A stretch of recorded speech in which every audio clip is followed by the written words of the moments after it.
second session delves into corporate due diligence, a crucial aspect of risk management and regulatory compliance. To provide in-depth insights into this subject, we have CA Achyuth sir with over 10 years of expertise in financial modeling, virtual CFO services, audits, and business valuations. CA Achyuth sir is set to share valuable insights into strategic growth, compliance, and financial optimizations. Please join me in welcoming him. So, how many of you have heard of this word corporate due diligence? Okay. How many of you heard of this word Vajrayuda? So, Vajrayuda is supposed to be a sword which is having 100 edges. Okay. Corporate due diligence is something which is having 5 edges to it. You can also consider this as something of Panchabhutas. This is that dangerous and that advantageous. So, corporate due diligence is a filter which any prospective investor would use to filter you out or to make you join his ecosystem or they join your ecosystem. That is the advantage of corporate due diligence, or that is the threat which a corporate due diligence to create any one of here. Let me explain you all the 5 types of corporate due diligence that any investor would do. First thing is financial and tax due diligence, and the second is legal and compliance due diligence. Third is operational due diligence. Fourth is IT due diligence. And the fifth, it is the environmental and social governance due diligence that any investor would do in your businesses. So basically, this corporate due diligence is not something which is set with ground rules or which is having any guardrails. Corporate due diligence is a very subjective matter. Which way? Let us understand how is this corporate due diligence a very subjective matter. Any investor would invest into your business for some or the other reason. It is not only the reason that whether his investment will make money or whether the investment is worth enough to generate the wealth or not. He will think that if your business is future ready or not. Only to evaluate this only one point, if your business is future ready or not, this corporate due diligence is the only exercise that will prove investor or that will convince the investor to invest into your company. So based on the criteria which the investor is looking at to invest into your company, the corporate due diligence activity is accordingly curated or tailor-made for your businesses. Let us understand what is this financial and tax due diligence. Financial due diligence and tax due diligence is something where the investor will completely dwell into your financial statements, then assess what is the potential exposure from the tax liabilities point of view. From legal point of view, what they would do is they would start vetting your contracts in every detail level possible, just to understand if there is any loss that the company would be facing or any legal suits that the company would be inviting in its routine course of business. Coming to your IT due diligence, which is a more significant part of any due diligence activity, they will try to understand what is the technology that you are using and what is the base that the technology is having. How strong are your firewalls? What is your data encryption? And all these things they will start to evaluate. Coming to the operational due diligence, operational due diligence is something where they will dwell into your complete end-to-end process strategies or the management strategies of the company to run your day-to-day business. So, how efficient is your manufacturing process? Are there any normal losses or the abnormal losses that you are encountering?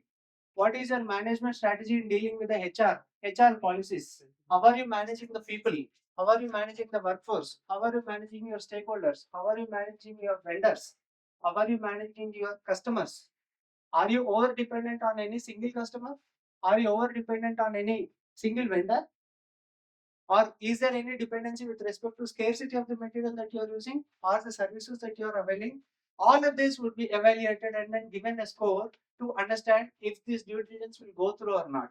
Coming to environmental and social governance due diligence. So this basically involves where the investor will look at the ethics of your business. How is it suitable to the latest trends in the industry? And also you will also look at the environmental impact that your business will create. What is the emission of the carbon footprint? What is the sustainability of your business?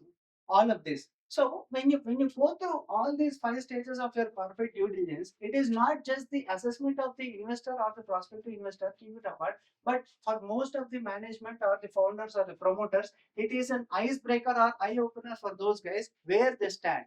When they understand where they stand in terms of this due diligence, then they will realize what should be the process that should be implemented in their business to run their business in such a way that it should stand as a role model to all their industry peers. That is where this due diligence will help all of us to understand what has to be in our business or what should be the blood of our business to make it grow more efficiently.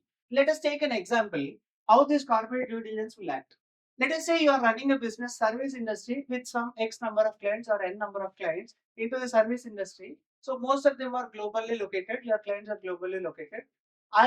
Let us assume I am a prospective investor. I am more interested in your human capital, or I am more interested in your client base, or I am more interested in the technology that you are using. I might be more interested in the business idea that you are using or the service that you are delivering. Basis that I will accordingly curate my due diligence process and understand what I have to do to evaluate at the granularity, lowest granularity level possible to understand if this investment will prove me worthy or not, or if this business is future ready or not. Should I go ahead and invest or not? This way, you can always set an example by undergoing through the due diligence process and understand how ready is your business for future investments or disrupting the business in your industry. Let us look at the other way around, how this due diligence will impact you. If at all your due diligence activity fails and you already have a current investor on your books of accounts, what happens? There can be a severe haircut in your valuation of the business, which is not good for any entity, or which will significantly slow down your growth process or your product launches or anything that can be possible to hit in your business. This is the severity of the due diligence. That's why all of us should make sure that we are having appropriate practices implemented in our business.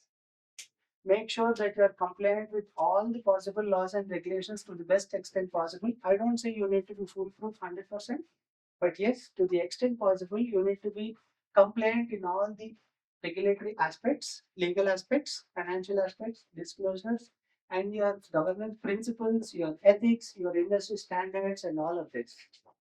We should be very mindful of all these things and run our business so that every day, concurrently, you are ready for any kind of due diligence in your business activity.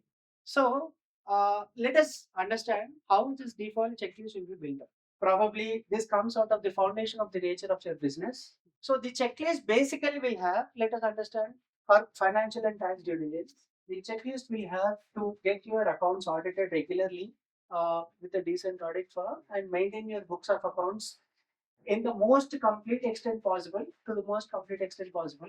Coming to legal and compliance due diligence, you need to maintain contracts with your employees, with your vendors, with all your stakeholders for all the business relations that you are maintaining, and make sure that those contracts are not, I mean, those are vetted by seasoned advocates just to make sure that you don't miss out on nitty-gritties of the law where they can just twist your arms.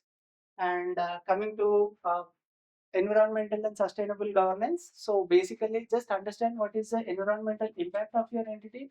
Coming to your IT due diligence, just make sure that technologies that you are implementing are mileage related or any SaaS platforms that you are utilizing do have your service level agreements well drafted and well curated and all of this. So these are basic standard documentation that executive would expect to have.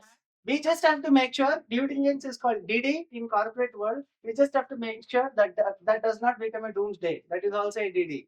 Thank you. Good day.